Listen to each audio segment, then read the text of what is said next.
Hey, how's it going, guys? Ancient Rune here, back with another Borderlands 3 build video, and today I'll be going over my Infinity Pistol Zane build called Infinitely Irish. The Infinity Pistol is pretty bad, but you can brute force content with enough good gear, so that means passives are extra important on this build. To make the Infinity do damage, it is important to get as much fire rate as possible and hit crit spots, making it possible to do enough damage to kill things and activate hollow point for mobbing. Don't forget to like the video and subscribe to the channel. The save file will be found in my Discord, which is linked down below, and I hope you guys enjoy. Alright, and for the gear here, of course, we have the Infinity Pistol. It can be pretty important to match elements, so we do have a bunch of these here.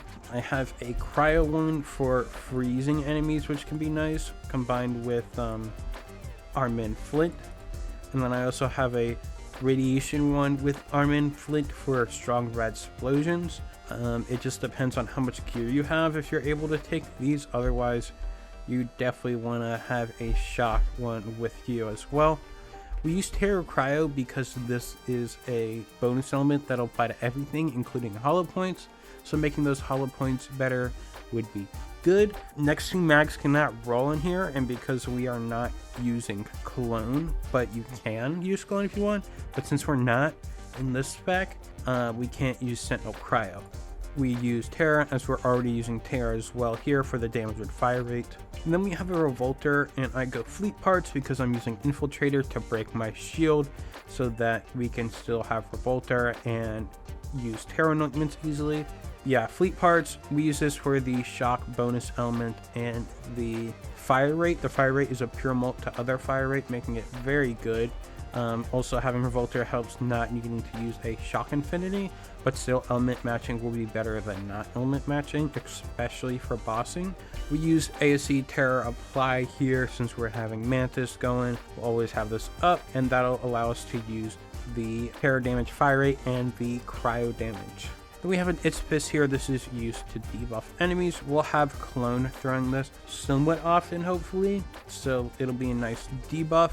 You could also use a Mesmer pistol or a Mesmer grenade, which will help aggro relief. It isn't that needed, but for some places it could be, so just a heads up there. And then we use Infiltrator, as I said, to break the Revolter. You want to prioritize as much violent momentum points as possible, as well as pistol damage. Splash radius is mainly for the hollow points. Then we go Vlada fire rate just because nothing else really helps here. You could get some crit damage, but fire rate will just help with more damage output. We have the Vladoff Company Man. This is with Vladoff fire rate, damage, and crit damage, mainly with the fire rate and the crit damage, where the regular damage doesn't matter too much. And then we have area damage for the hollow points, and then have shock damage and action skill cooldown rate. Mainly want to look for elemental damage, action skill cooldown rate, and movement speed, but the area effect damage can be nice for mobbing. If you find you need help with mobbing with hollow points, having that area effect damage will be very good to have.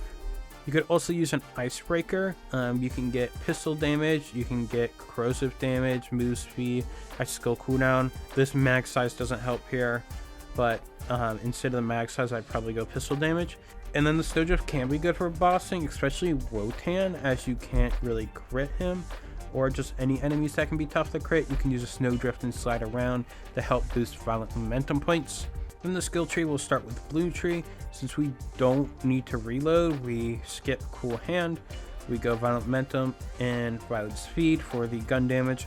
We go Cold War just because we can, and we swap a good amount. We have Salvation here for Lifesteal and Seeing Red.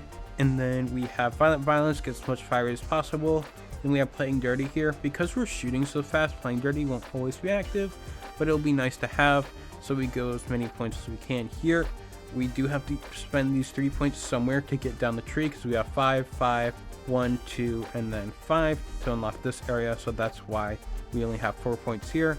We only need 1 point for in Good Misfortune to keep our action skill up, and then Death Follows Close for the kill skill bonus.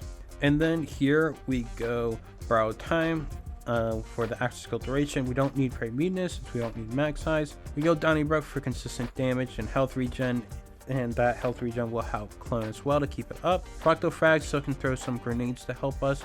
quick breather to help clone stay up with healing and recharging its shield. It'll also recharge your shield, so you want to keep that in mind with the infiltrator and fleet parts on your shield. So you may want to activate Mantis after you swap.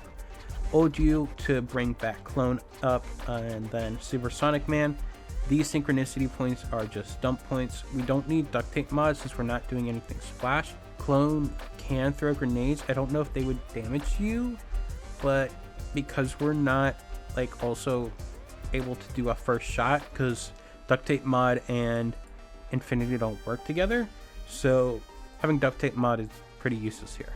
We go no green trios, nothing will help us. That purple tree and red tree don't help more. We go all the way down to Arm and Flint. We've got Mana Focus for the accuracy and handling, Husband's Hand for crit, Commitment mainly for the active skill cooldown. Since we have Infiltrator, we don't have topped off going on, so having this cooldown rate is a lot more important. We have Fugitive for sprinting and shooting, Domino Effect for the fire rate, and well, I guess just the fire rate since we don't need the reload speed. Then Eraser, you can cryo enemies to keep an enemy in place and then crit them and line them up with other enemies, or you can just try and line up enemies. But yeah, Eraser's really good for getting those stronger shots from enemies from behind. And then Sheer Will, mainly a duck point, but the cooldown rate can be good for Clone, as the stacking cooldown will apply to Clone, Barrier, and Drone, but it will not apply to Mantis.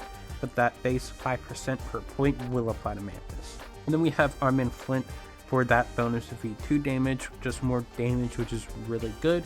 And then, as I said, with infinities with the cryo radiation, it's a cryo for freezing and radiation for applying strong rad dots for strong rad explosions for mobbing. But if you're critting, you'll have hollow point and shouldn't need as often, but sometimes it can be hard to crit some enemies. And then for Mantis augments, we go Colder Shoulder. You can go No Way Out, but it does increase your cooldown rate, or increases your cooldown, not your cooldown rate, which means as well as not having topped off, it'll just make getting Mantis recharging and Clone if we need to. It'll make it a bit harder to have those. So I go Colder Shoulder. You can ADS with the Cryo Mantis with Arm and Flint, crit an enemy and it'll freeze, meaning you don't need to use a cryo gun. And then we go Proliferation just for the extra charges. This will help with borrowed time and Supersonic Man stacks. And then for Clone here, we use Clone purely for getting out of Fight for Your Life. Fight for Your Life damage sucks here because the Infinity Pistol is so bad. We lose kill skills, which means just our damage sucks. So yeah, you definitely want to have Clone here. I would really like to use Drone because we get that fire rate and movement speed, which has definitely helped the damage. But if we're down and can't do damage, then it doesn't really help. If you want to try and just play like smarter and just kind of go riskier for higher damage, then definitely you can go Drone with Bad Dose. You wouldn't want to go Static Field as that would recharge your shield when you don't have Fleet on Revolter. So you could go Boomstay and like have a Guardian Angel if you wanted. That could maybe work. I would probably rather not do that and just go with Clone, as it's an easy get up and also will increase your damage here. You can have Drone throw grenades here. You can take a point out of Cold Bore and put into Drone Delivery with the Bad Dose and Boomstay. Have a Guardian Angel for Fight for Your Life, and that could do you some good. And then we have which one's real for Clone aggro draw. We don't want to go Shred and Feud as much as I like it. It will mean we recharge shield. Again, not good for Revolter fleet parts. And then we have Doppelbanger for blowing at Clone if we need to replace it somewhere, because we do use it out in combat. And then for Guardian rank, you want to take off Shield Reboot and Emergency Responses to have our shield down for longer. I hope you guys enjoyed the build video. The Infinity is pretty lackluster pistol, but because of Zane's fire rate and crit damage, it can actually be made somewhat decent with the right gear, so it can be a little bit of fun. Again, you can find the save file in my Discord, which is linked down below, as well as my other socials. If you haven't, I would really appreciate it if you would like and subscribe, and I will see you guys next time. Peace.